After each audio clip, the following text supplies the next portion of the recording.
Ladies and gentlemen, good day and welcome to the Senores Pharmaceuticals Q3 FY25 earnings conference call hosted by Ambit Capital Private Limited.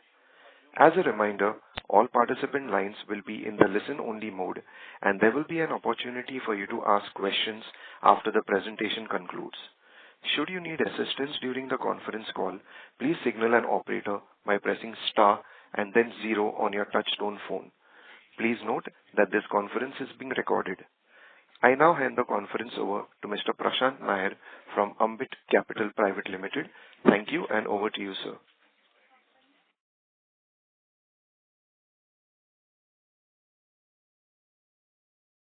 Earnings call of Senores Pharmaceuticals.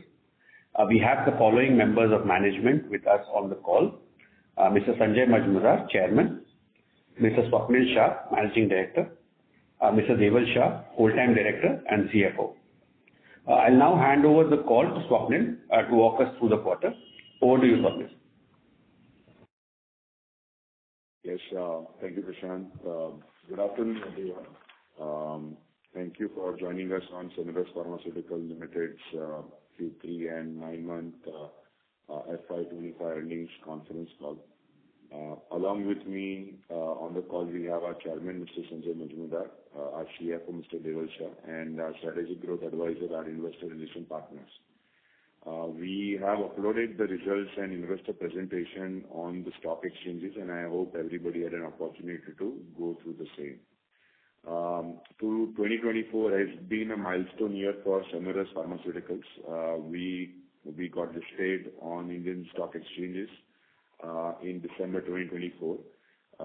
I would take this opportunity to thank the entire Senores team, as well as bankers and all the stakeholders for their efforts, including all the investors who have shown faith in us, in our business.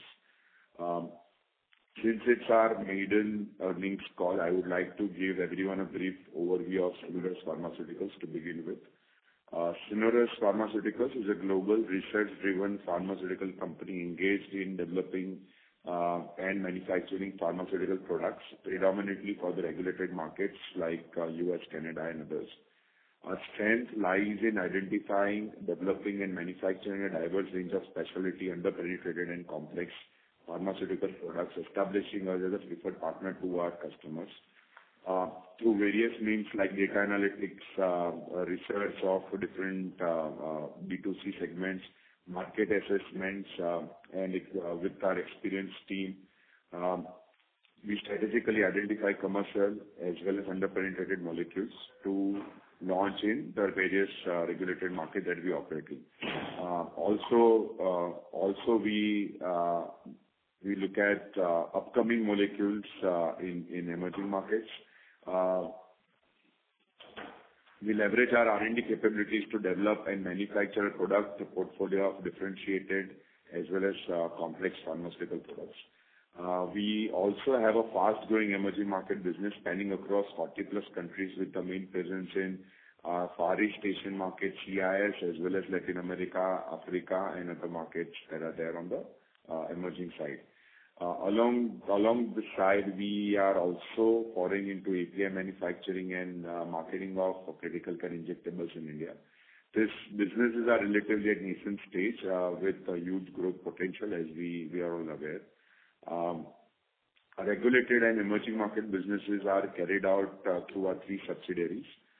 2 subsidiaries are in the US, Senores Pharmaceuticals Inc., and the Hebig Group in the US, and Senores Pharmaceuticals Private Limited in India.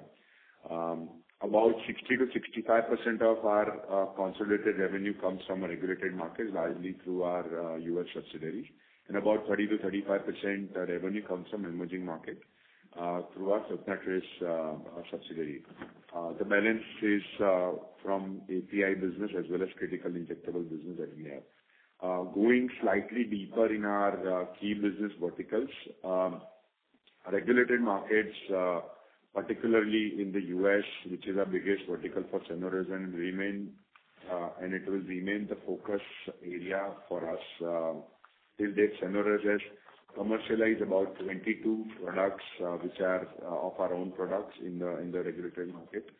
As on date, we have 24 approved ANDAs, and we've received 5 new approvals in latest quarter as we speak.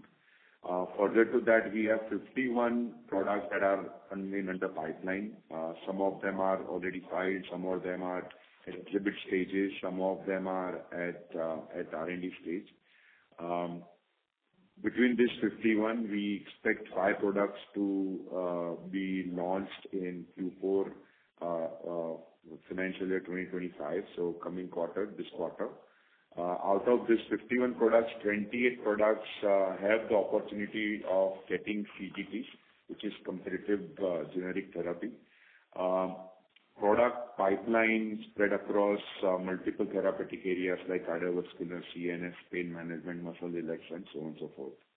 Apart from our own product, we have a pretty large CDMO, CMO vertical in the US and for other regulated markets. We believe our CDMO and CMO partners rely on our customized formulation, development and manufacturing capabilities to address the growing drug and therapy complexity, cost efficiency, and regulatory scrutiny. We partner with many of our CDMO partners early in the drug development process, enabling us to expand our relationship as molecule progresses through different phases of commercialization. This results in sustained relationship with our partners and give us an opportunity for recurring revenue stream. For CDMO and CMO, we have partnered with large pharmaceutical companies, and currently, as we speak, we have 21 commercial products on the CDMO, CMO as we speak, and 69 products we have in a pipeline on the CDMO, CMO side. As we gain more reference and scale, we envision this business to grow faster with product addition and product approvals as we get on the CDMO, CMO, and wallet share addition and customer addition across markets on this segment of the business. The regulated market business catered to and from our US FDA-approved manufacturing plant based out of Atlanta, US. The facility has about 185,000 sq ft of manufacturing area, with capacity to produce about 1.2 billion units, both tablets as well as capsules annually. It has maintained excellent compliance record. Last FDA approval was without any observation, without any 483. We are a DEA compliant manufacturing plant with it has BEA compliant certification for government supplies that happens in the US. So large part of our CMO, CDMO vertical also goes into where we could leverage our US manufacturing base, where you require to be manufactured in the US. That will go into either a commercial controlled substance supplies as well as government supplies through BA certification, which is Buy American Act certification.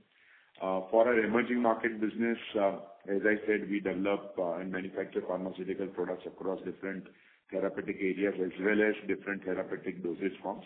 So right from the injections to oral solids, within injections, multiple form of injections, in oral solids, multiple form of oral solids as we speak, that we manufacture at our Ahmedabad facility, which goes into emerging market as we speak.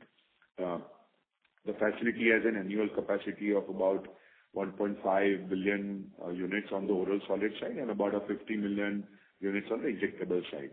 As of today, we have presence in about 40+ countries globally, with a portfolio of 267 registered products, wherein we have recently added 62 more products that we got approval from various countries.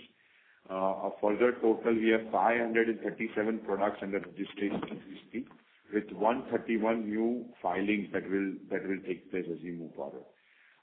Having put in place a strong product portfolio, we are now streamlining and improving our go-to-market models on emerging market side as we speak. Speaking of our critical care segment, we launched our division in August 2022. Focus area is to directly supply to hospitals, cutting down all the mid-level distributors and suppliers. So we tend to tie up directly with multi-specialty hospital chains and continue to expand our product base on the critical care side of the business. On the APIs, we commenced with an objective of doing an API manufacturing facility as backward integration. Currently, the API facility that we have caters to domestic as well as SAARC countries. However, in the medium to long term, we intend to manufacture API for regulated markets and semi-reg markets, largely for backward integration, as we speak. We manufacture currently through our Naroda facility, and greenfield API facility at Chhatral is likely to commence soon. Currently, we have commercialized about 16 APIs, which also includes some of oncology APIs as well. Again, as I said, Senores is R&D driven company with a differentiated product portfolio across different dosage forms, which has enabled us to reach a range of targeted markets with a presence in U.S., Canada, and other emerging markets. Our capabilities includes internal research and development, knowledge established manufacturing capabilities both in India as well as in U.S. Again, our strength lies in our ability to identify, research, develop, manufacture in-house pharmaceutical products for high-growth therapy, for which there is a limited competition. We have 3 R&D facilities, 2 in India and 1 in the U.S., with a team of more than 70 people spread across different locations. If I talk about our key strengths, as highlighted earlier, our core strength at Senores lies in leveraging our R&D capability to identify, develop, and manufacture niche and complex formulations for regulated markets. So far, we have 100% track record in terms of conceptualization of a product to commercialization, you know. I think that's very unique feature that as a company we've so far been able to establish. Another factor is that the ability to secure CGP certification for large part of our products. This certification provides us an early access advantage to strengthen our foothold in the marketplace as we speak. Relatively, our onboarding of the distributor partners to reduce the investment risk for Senores, that's our key. So we partnered up early on the development cycle. That reduces our risk in the entire marketplace, entire business proposition that we offer. And our marketing and distribution partnerships are long term. It's usually 5 to 7 years, the relationships that we have.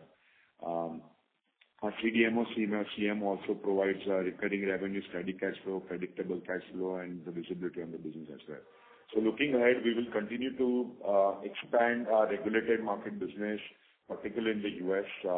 Apart from expanding our existing products to newer micro markets, the focus will be on the faster expansion of our marketed product portfolio, coupled with fast tracking of CDMO, CMO segment.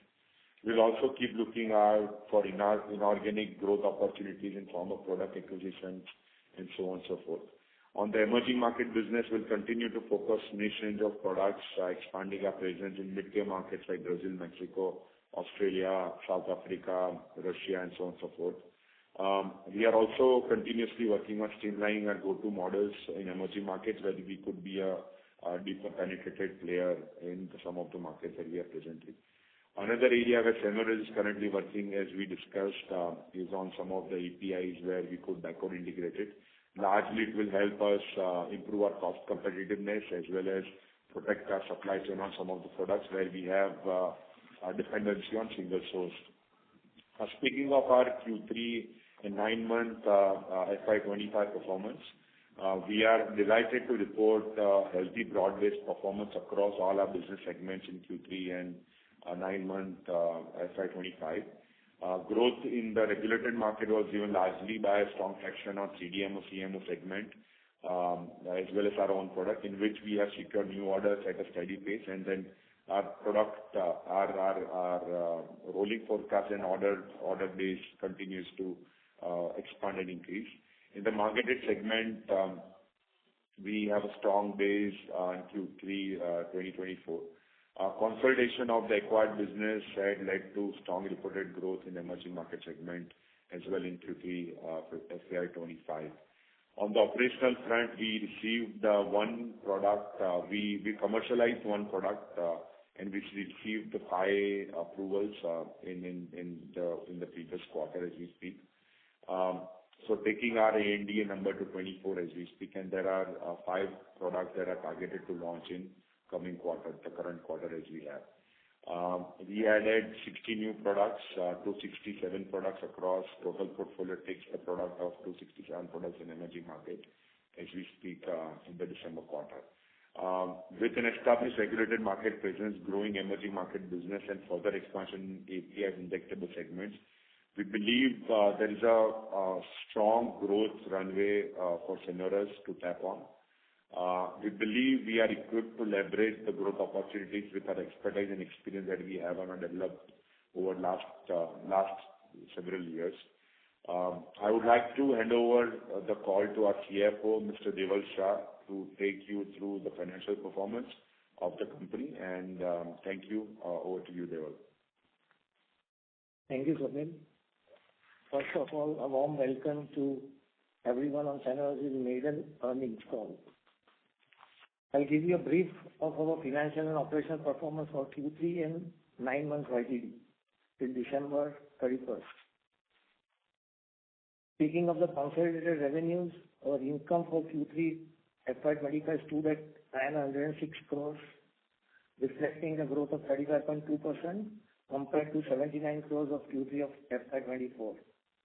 This strong growth has been driven by robust performance in both CDMO and the emerging market business. The 9-month FY25 revenue stood at 288 crores, which represents a significant growth of 157% from 112 crores in 9 months of FY24. Coming to the segment-wise breakup, regulated business revenue stood at 70 crores in Q3 of 2025 as compared to 68 crores in Q3 of 2024, a growth of 3%. But the growth in CDMO business stood at 68% YOY. For 9 months FY25, revenue from regulated business stood at around 180 crores as compared to 90 crores in 9 months of 2024, a significant growth of almost 100% on YOY basis. Emerging market business revenue grew at a stellar 289% on a YOY basis and stood at 26 crores for Q3.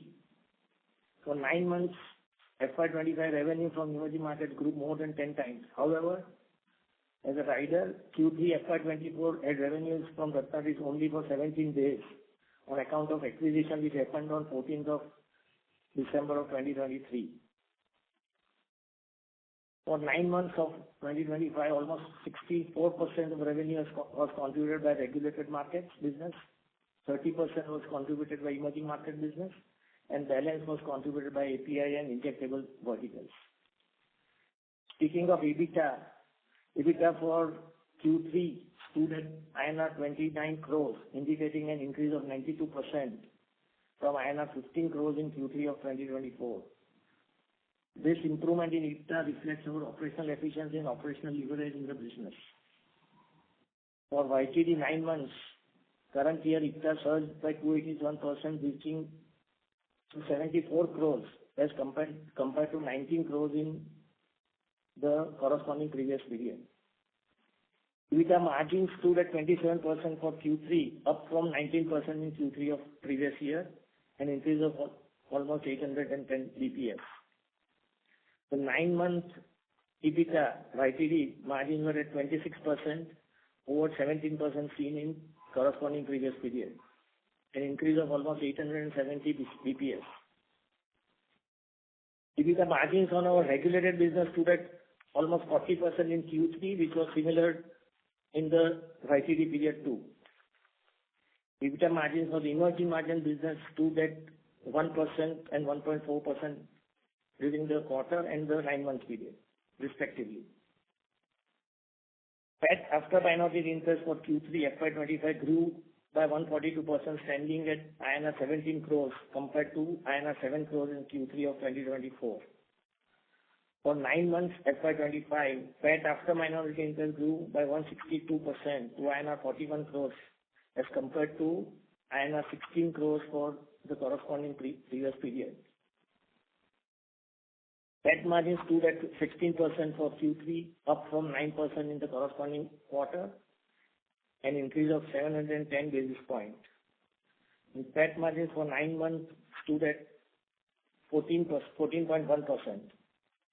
So to summarize, we have witnessed a very strong performance across all segments and are optimistic of outnumbering our internal targets going forward. With this, I open the floor for questions and answers. Thank you. We will now begin with the question and answer session. Anyone who wishes to ask a question may press star and one on their touchtone telephone. If you wish to remove yourself from the question queue, you may press star and two. Participants are requested to use handsets while asking a question. Ladies and gentlemen, we will wait for a moment while the question queue assembles.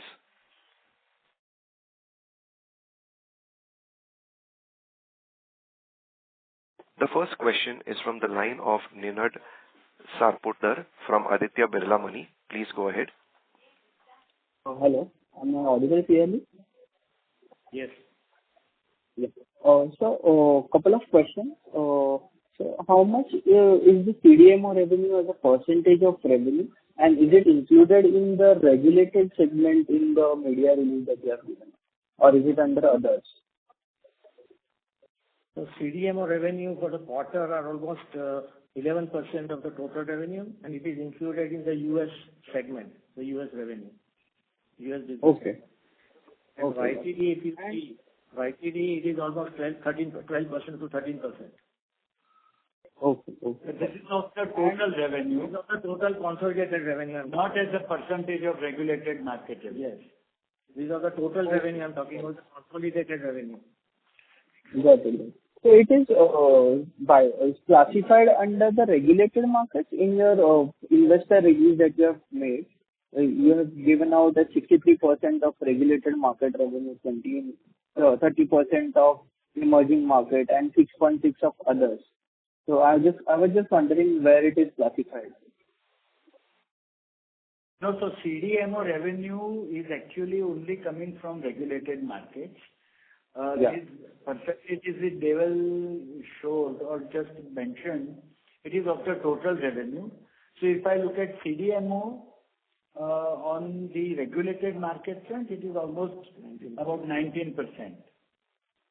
Got And it. again, this is the beginning of the CDMO revenue cycle. You will witness this percentage is going significantly up quarter-over-quarter because of the strong tailwind that we have on the CDMO side. Most of it will be start capturing quite aggressively from Q4 of this year. And how much are the margins on CDMO business currently? See, as a matter of strategy, we'll stick to the consolidated margin or the EBITDA level of our regulated market business, which is around 40%. Because then, there are, this is how we have to look at it. Understood. So just to understand that there is a scope of expansion in these margins as well. Yeah. So, as I said, we have currently 21 approved CDMO, CMO products, as we speak. Within this 21, some of the products got launched in month of August, September, October timeframe. So this year you will have the remaining period, that is whatever is left in current financial years. And the next year you will get a complete full year of those 21 products that we currently commercially have. Apart from this 21, we have 69 more products that are under CDMO, CMO vertical that will get commercialized at different stages. So some will get commercialized, say, next month. Some will get commercialized after 2-3 months. So likewise, we have 69 products that we have. So give you very precise number. So we are expecting about 15 to 17 CDMO, CMO products to get commercialized in current quarter, over and about 21 that we have. and total we have 21 plus 69 as we speak in terms of number of products. So there's a significant growth that we expect out of our CDMO CMO vertical. Understood. And this 18-19% which I just spoke about is actually the last quarter, but if you look at 9 months, it goes up as high as about 24%. The CDMO Understood. As a part of the total regulated business. Okay. And, sir, any particular reason for the emerging market margins to be so low at around 1%? And how much these can go up to? And just getting color on that. Yeah. So, emerging market, there is a lot of activity that we've done in last 2 years in terms of changing the product mix. And earlier, large part of our focus was on the African markets. So we are changing the product mix as well as market mix. As you saw, we have several hundreds of products under registration on emerging markets. And large part of our focus has been now on the CIS, Southeast Asia, and Latin American markets, where our margin profiles are better than the African market, that predominantly how the emerging market was structured. So in next coming quarters, you will see as we get more approvals on account of these different markets, largely on the Latin America, CIS, and Far East markets, the margin will continue to expand on emerging market as well. Our product mix is also very different. We are doing a lot of products that are first to launch, first to market in multiple of markets, that multiple of countries that we are present in. That should also give us good margin profile as and when these products get launched. So yeah, definitely we expect our EBITDA margins to significantly improve on the emerging market side as well. Can you put a rough number on it? Or like how do you see it going? I think it's a little premature, but as Swapnil explained, when we acquired this business and then we have started transforming it, I think an optimum targeted level of EBITDA would be much higher, but we will speak as we go forward. But our internal target at the optimum level is at least 15 to 18%. Okay, that's good. Just one last question, that you said, just one clarification, that you said 5 products are expected to be launched in Q4. Any CGT opportunities in this? And how are the margins on the CGT products? So again, CGT is granted once the product is launched, right? So this quarter, we are launching 5 products as we speak. So probably we can update once the product is launched, CGT is granted. Currently out of 5, 1 is CGT designated product rather. Whether we get it or not, that will be determined once the product is launched. So we'll update as and when that event occurs. And how does the margins behave like as compared to 40%? How much is the difference between them? So 40% is a blended margin of own products which are non-CGT and CDMO.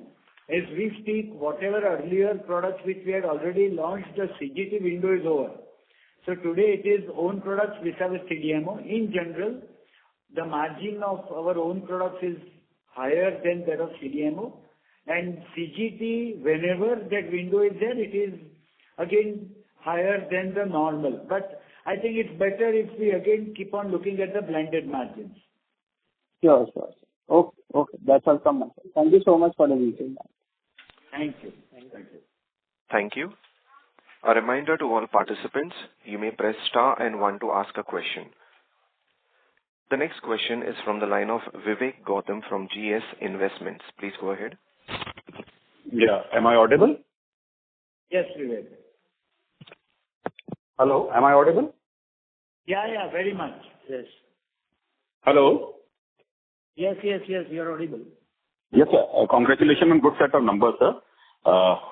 My query is on the regulatory compliance track record of our company, and how has been our experience with FDA and other regulators, and what do we do it, and what are our differentiators and moat in it. And second is about the ultra competition intensity in the US market. I heard that generic prices are reducing day by day and lot of competition is increasing. So how do we tackle that, sir? And a few words on the expected growth rate and CAGR growth rate and opportunity size for us, sir. Thank you. Okay. No, thank you. Thank you very much for your question. So regulatory compliance-wise, we've been so far audited 4 times. Last audit happened just very recently, which we got approved without any observation. What is important for us is we also regularly get audited by our customers, right? So our customers are largely large pharmaceutical companies across the globe.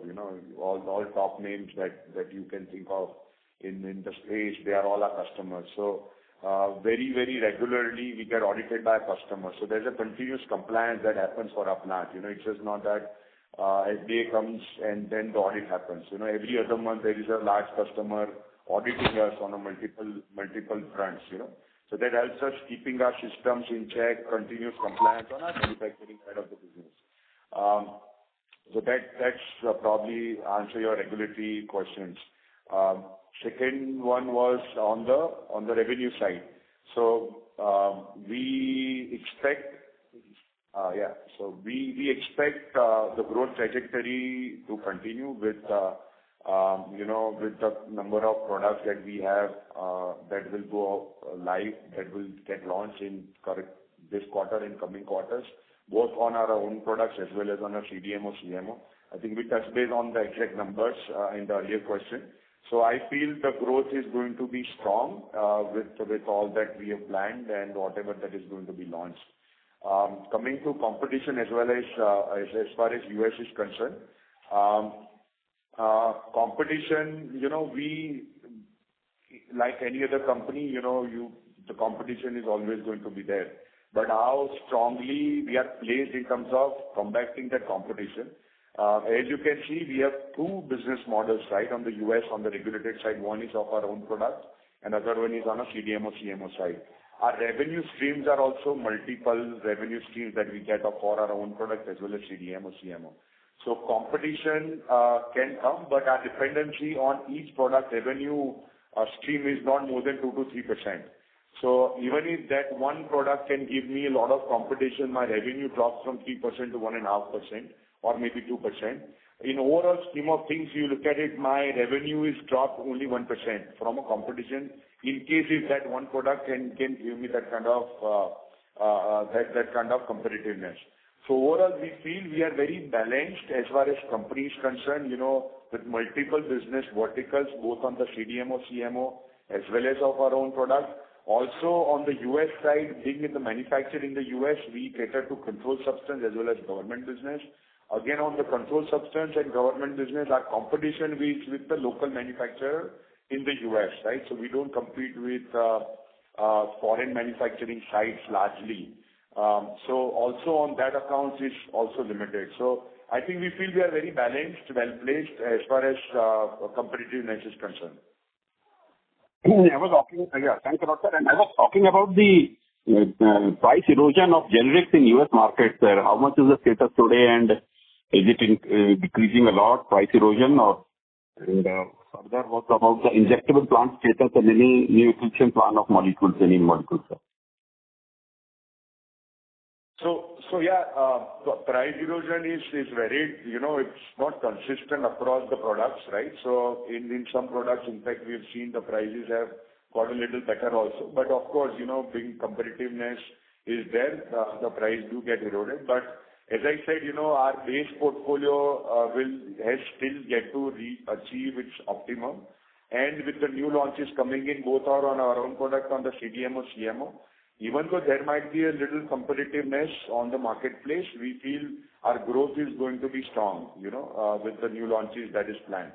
So that's there. On the injectable side, as we said, we'll start that work. We just completed our IPO process, as you know. So we will start that work. On the R&D side, we already started some work on the development side of the products. But as we move forward, we'll continue to update on that side of the business as well. So just to add on the erosion, so as compared to Para 4, we are not into Para 4 at all. We are already into only generics. So the products are already in that generic category. So therefore, the impact of an erosion, though being there, is not as significant as generally it is feared. And again, just to add to what Swapnil said, see, we have a plant in US. We are focused on the CDMO, CMO side as well as on the controlled substance side.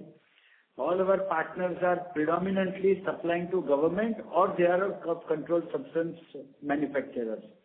In this space, the competition is relatively limited.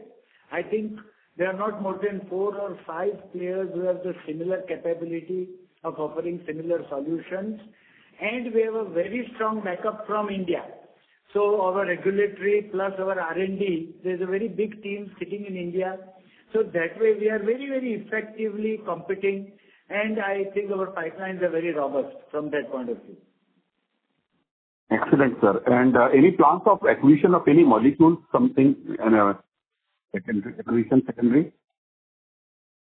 Yeah, we will look to acquire product assets. We are in the process of evaluating a few products. As we move forward, if there is any update, we'll Surely, that's a part of the strategy, yes. The last question is about the tariff fears under new Trump government. For how do we stand out, and our Indian pharma sector is a bit aloof from that? New government, you mean Mr. Trump? Trump, yeah, tariff imposition threat. We don't know anything, right? So, I mean, it is anyone's guess as we speak. So we'll watch. We'll continue to look at it. So as it is, we are for the regulated markets, nothing goes out of India. Everything is manufactured in USA. So that way our thesis is anyway gelling with what he feels. So I don't see any conflict. Rather, there could be a little bit of support, but very honestly, we are agnostic to that.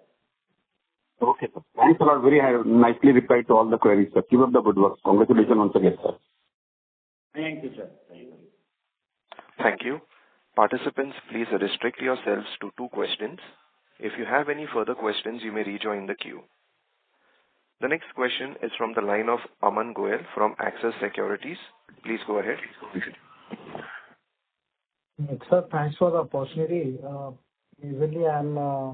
My question is related to the CDMO part. We already have 21 approved products. So what is the timeline to launch all these products in upcoming quarters, and how do we see, sir, the 69 new products in the pipeline?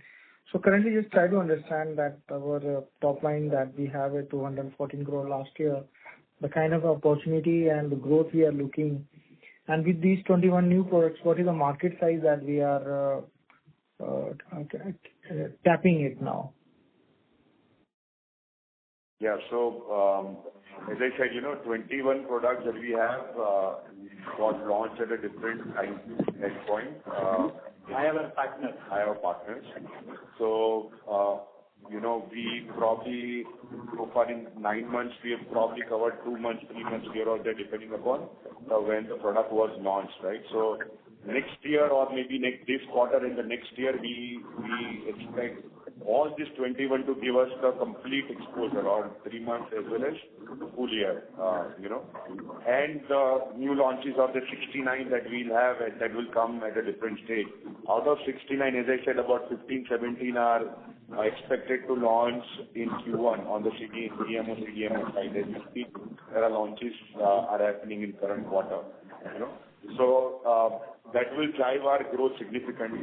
Now, from the revenue standpoint, coming out of CDMO, CMO, we expect next year CDMO, CMO revenue to be around $25 to $30 million, on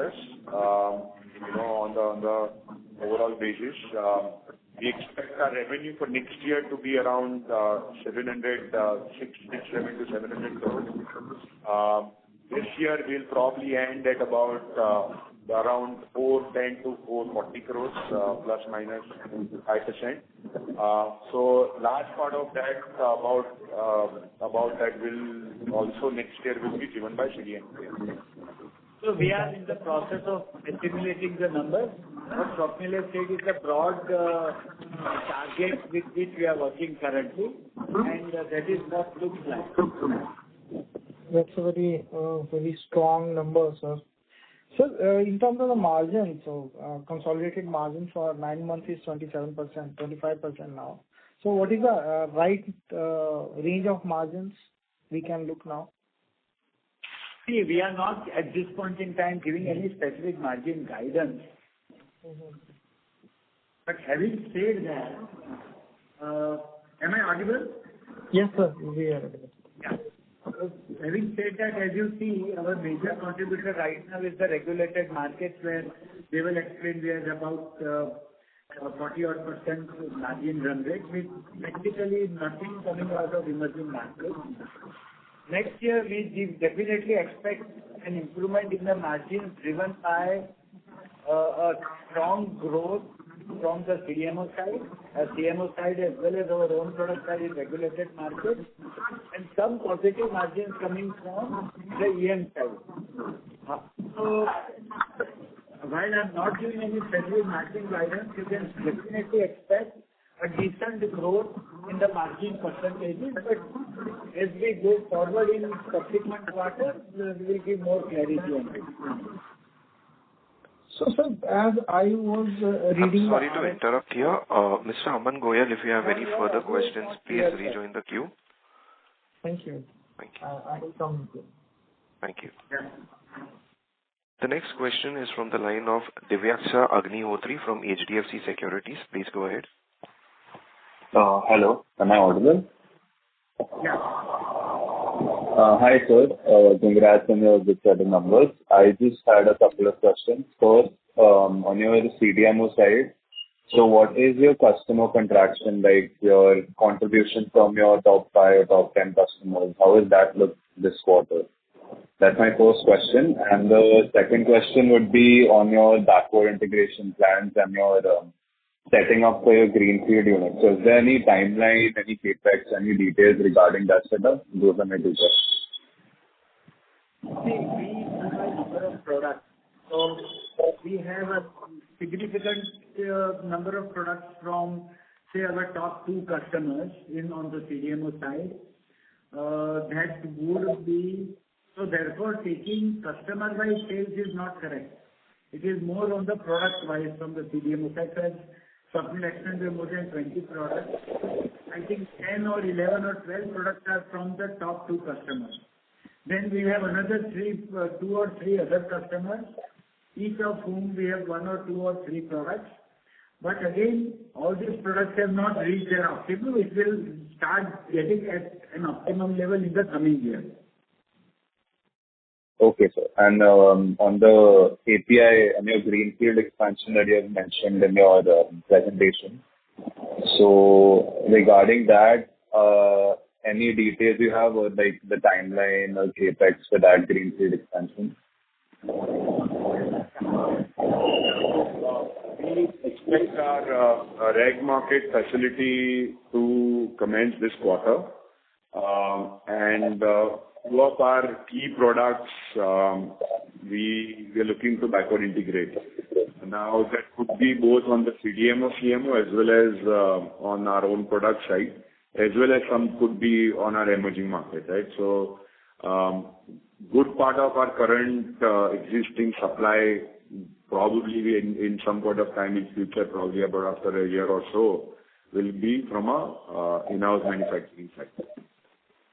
Okay. So, and if I could just squeeze in one small question regarding your IPO proceedings. So, what is the timeline for like the production of your sterile injections in a plant facility? So, the 107 crores that you have set aside for that, when are you planning to use that amount? So the CapEx for the injectables, I think, will be starting. We've started the groundwork now, so actual CapEx will start from Q1 of next year, and we expect it to get over by within next 18 months to 24 months. So overall time frame for utilization is 18 to 24 months. Yeah, also one critical update here is the site is our existing oral solid site, right? So that is not a different site that we are looking to establish our injectable in, right? So the product, we already have a land with us. The supporting infrastructure is already created, right? So the labs are there, the vault is there, cage is there, warehouse is there. So, it's not a different location as we speak. Another strategy for which we intend to use our general corporate purpose earmarked funds is we are also looking at one more greenfield site in India to cater to the mid-tier emerging markets where they are not the ones which we can cater from our Ratnakiri site. So that work of scouting for that site and all these things have started. You will expect announcements as we firm up that idea, but that is also that process we have immediately started. Okay, sir. That's all from my side. Thank you. Thank you. Thank you. The next question is from the line of Shaurya Punyani from Arjav Partners. Please go ahead. Hi, am I audible? Yeah. Sorry, I just have one small question, a clarification. So you said the CDMO business is for 9 months is 12 to 13% of the total revenue, right? For 9 months, it is about total revenue barabar hai, but it is about 19% of the regulated revenue in 3 months and 24% in 9 months. See, what is relevant is all the CDMO is only in the regulated side. Yeah. और वो हमारे US plant से ही हो रहा है. We don't do anything from here. So it's 24% of the revenue. Okay. And that is again not optimum. As we move ahead, this percentage will rise. Okay, sir. Okay, sir. Thank you. That was the yeah. Thank you. The next question is from the line of Darshil Jhaveri from Crown Capital. Please go ahead. Hello. Good evening, sir. Thank you so much for taking my question. Firstly, congratulations on a great set of results, sir. Thank you. I just wanted to know, I think I maybe have missed it. So what kind of growth outlook we're seeing for the year end and next year, sir? So as Swapnil mentioned this year, the fourth quarter will be very strong. We expect to end this year anywhere in the range of, I don't even want to use word 420, but say 410 to 430, 440. Correct? Next year, we expect the growth, at least of the top line, to be much more than 50-60%.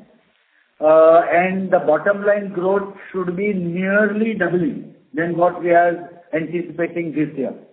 So this year, we should end up at a PAT of around 55, around that, this year. 55 to 60, this year. Correct, sir. And then we expect, but again, don't take this as a guidance. We are working on it, but yes, we do see a very, very strong growth in PAT, much more than the top line growth. Correct, sir. So just so the emerging markets, like currently, so we are breaking even on operating level. So on an optimum basis, like we can do how much in that business, sir? Emerging markets? Yeah, see, as we explained, this was an acquired business, which we consolidated for the first time in 24. When we acquired, the whole business model has been changed. So now we are moving completely away from a P2P pure business to more of a distributor and a CDMO based on registrations of niche products in all these multiple geographies. So a registration pipeline, as we have given in this, is more than 530, 540 products. As we speak, 237 products already registered. But it takes anywhere between 9 to 12 months once the product is registered to do the tie-up and start marketing. So mere hisab se, even next year we will not reach the ideal level of margins, but next year our EBITDA should definitely improve in higher single digits. Ideally by 26, 27, 28, our target is it will be definitely in higher teens. Oh, okay. Fair enough, sir. Got it. And so just last question from my end, sir. So total, how much CapEx you're looking in the next 2 years, sir? that we are planning to do? A ballpark figure will also do. What is only on the ground is more than 200 crores. Oh, okay. Okay. Only on the ground in terms of our drawing board. Correct, sir. Got it, sir. Fair enough, sir. That's it from my side. So all the best. Thank you. Just to add one more thing on the mid-tier manufacturing side. Products we already have, right? So we already done all the R&D, spent on the R&D on the product is already done. What we need is just the infrastructure to cater to those markets. So that's where strategically we are looking at it. Also on emerging market, as we touch base upon the margins. So we have total 537 products under registration, right? So that will also significantly add, as each product gets approved, significantly add our current margin profile, and product mix will also significantly change. Okay, fair enough. Thank you, sir. Thanks. Thank you. The next question is from the line of Rohan Vora from Envision Capital. Please go ahead. Hello. Thank you for the opportunity. Yes. One clarification on the regulated non-CDMO part. So as I understand, we have 22 own molecules that are commercialized today, and that in Q3 probably that contributed to around 70 crores out of revenue. So just wanted to understand what is the addressable market for these molecules, and what is the runway that is still left for these molecules in addition to the new molecules that you will add to the regulated part of the portfolio. That was one. And the second question was, how do we deal with the threat that we do have our own portfolio in the regulated markets, and then we also do CDMO for the partners. So how do we, make sure that, they are secure enough to give us work? Thank you. Yeah, thank you.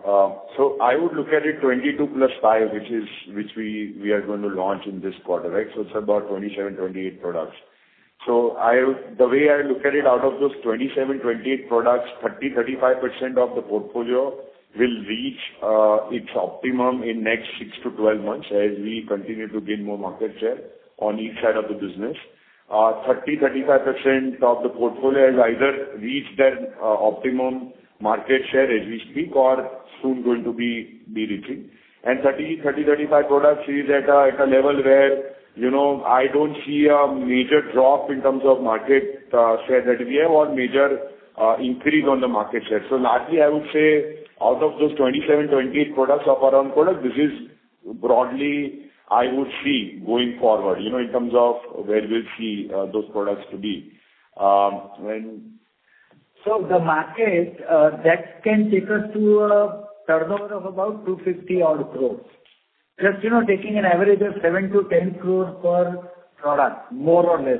Correct. I'm not talking of 51 pipeline products. That we will keep on adding. Every year we'll keep on adding new products. That 51 pipeline products over a 3-year period can create an opportunity of almost another, I don't know, maybe 700-800 million. Our targeted market share is in the range of 20-25%.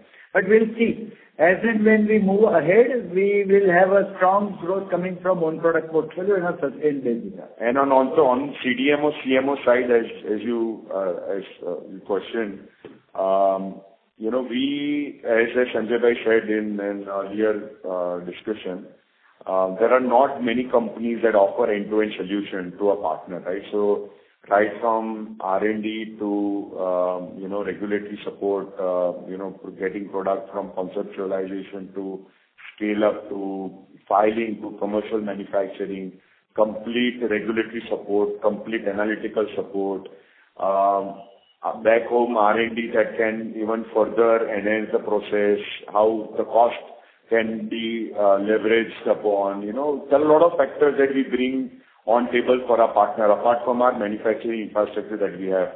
So we feel that not many companies in our size today are able to offer, now with the API piece coming in, we can go back in terms of API manufacturing also, right? So right from the intermediates to distribution of finished goods, everything comes under one umbrella. So I'm sure you also know the market well. I mean, there are not many companies, or I personally don't know in our size, any company has that kind of capability to offer to a CDMO partner. So I think that makes us unique, that makes us different, and that we'll continue to leverage upon it and gain more business on that side. There is no conflict between my CDMO, CMO, as well as my own products. The whole philosophy is different. In own products, we partner with large pharma companies, and on the CDMO, CMO side, they are not my products, but it's focused on controlled substances and government. Okay. Understood. So just one clarification. So what you said was that this 27 molecules will give us a peak of 250 crores, and the additional 50 molecules you said was 700-800 crores at the peak. Yeah, more or less, yes. Great. Thank you so much. I'll get back in the queue. Thank you. The next question is from Dhwanil Desai from Total Capital. Please go ahead. Hi, good afternoon, everyone. So my first question is on the US business. I think, we've been tracking a lot of pharma companies, who are operating in US market and, complex generics, injectables, all kind of, relatively high entry barrier segments. So there the margin profile is very inferior to what we are doing today. So can you throw some light as to what are we doing different? Is it the combination of TGT and controlled substance which is giving us this kind of a margin? What is the secret sauce of such a high margin for us? I just tell you, margin for us, the revenue for us is one of the profit shares, right? For other companies, the gross revenue comes in the P&L account, what they sell in the market. So for us, the revenue stream is a profit share. So my major revenue comes from there. So that gives me a better margin profile as compared to the other companies.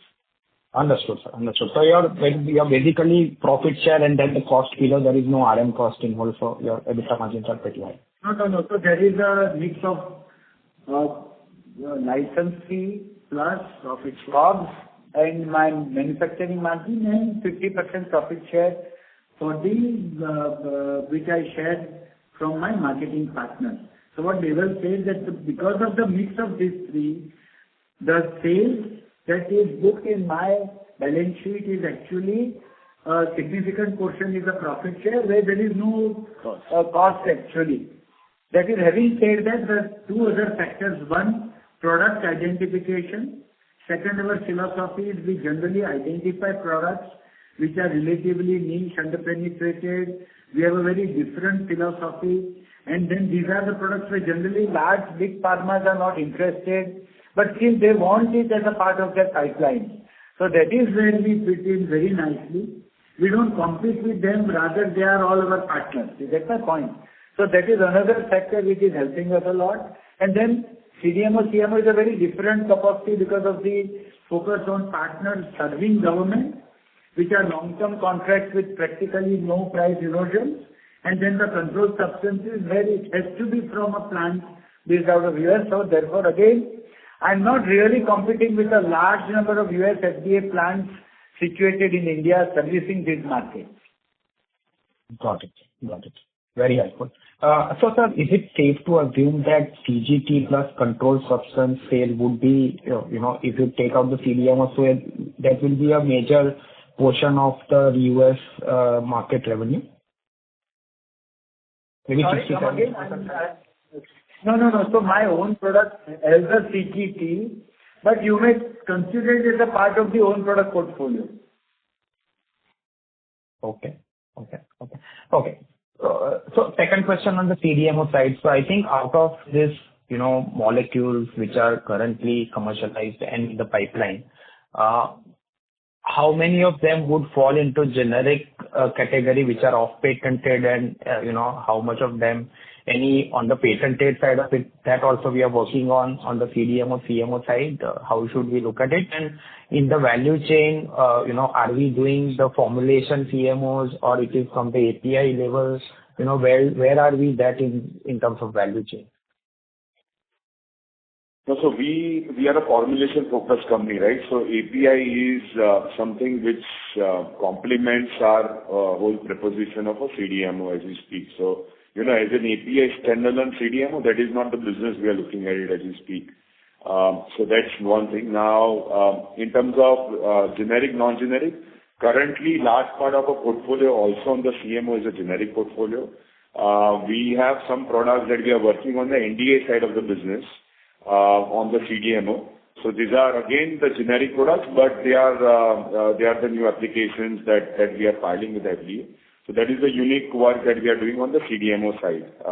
But again, these are still, as I said, these are off-patented products. All off-patented. 100% generic portfolio. But long-term vision is we want to start working on the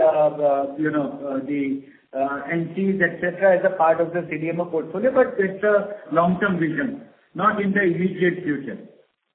Got it. And the last question is, the biggest risk in generally, US-focused market is the US FDA, and we have a single plant in Atlanta. So how do we think about this risk? What are the measures, that we can take apart from, of course, ensuring that the quality standards are adhered to, the customer visits happen, so, all the systems are kind of, upgraded.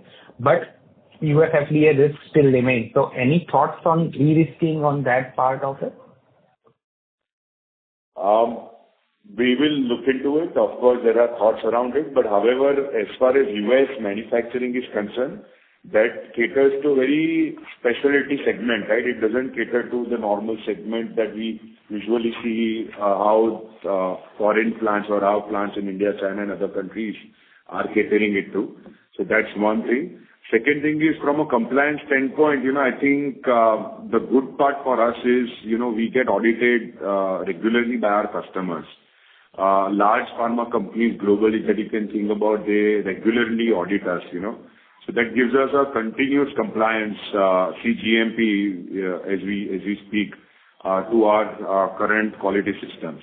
I think that is a large contributor to our 0483 in our FDA inspections that have happened so far. And that will continue to grow. That will continue to happen because our business model is we are not going to change, right? It will continue to be what it is. We'll continue to expand on that side, and then customer audits are warranted. It's going to happen as we move forward. So I think that gives us a lot of comfort from a compliance standpoint. Got it. Thank you. All the best and fantastic numbers again. Thank you. Thank you. Thank you. The next question is from the line of Hardik Gandhi from HPMG Shares and Securities Private Limited. Please go ahead. Hello, sir. Thank you for taking the question. Am I audible? Yeah. Yes. Hi, sir. So I just wanted to know a few questions. First, what are the utilization levels right now for our different plants? So average in India, the formulation is at about 60-65%, a little high, maybe in the range of 65 to 70. In US, it's about 50% right now, but we expect it because we have significantly augmented this capacity only in the current fiscal. It has gone up by almost 5 times, as you would have seen, as if you compare with the DRHP numbers. And that has been done in anticipation of the significant tailwind on the CDMO side. We expect this utilization to inch up to 60-65% in the next year, FY26. Understood, sir.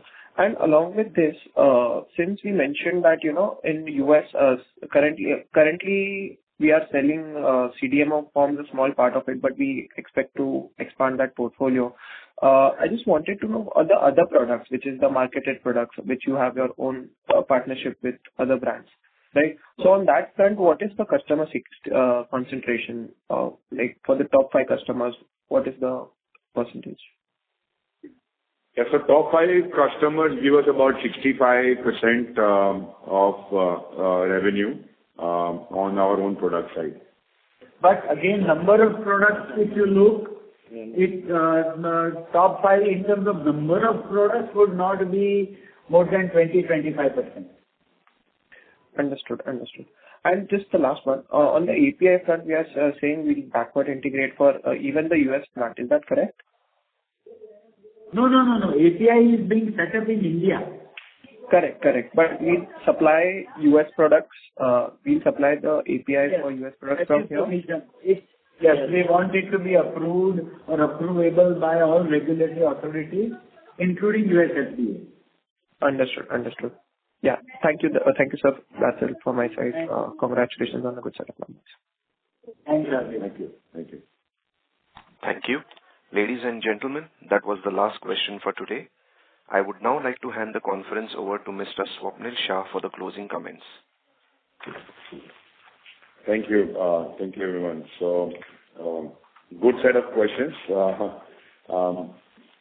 I take this opportunity to thank everyone for joining the call. We will keep updating our investor community on regular basis for incremental updates of our company.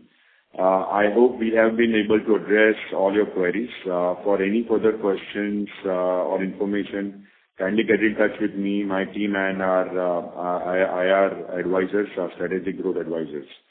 Thank you once again. Thank you and have a great evening. Thank you very much. Thank you, ladies and gentlemen. On behalf of Ambit Capital Private Limited, that concludes this conference. Thank you for joining us, and you may now disconnect your line.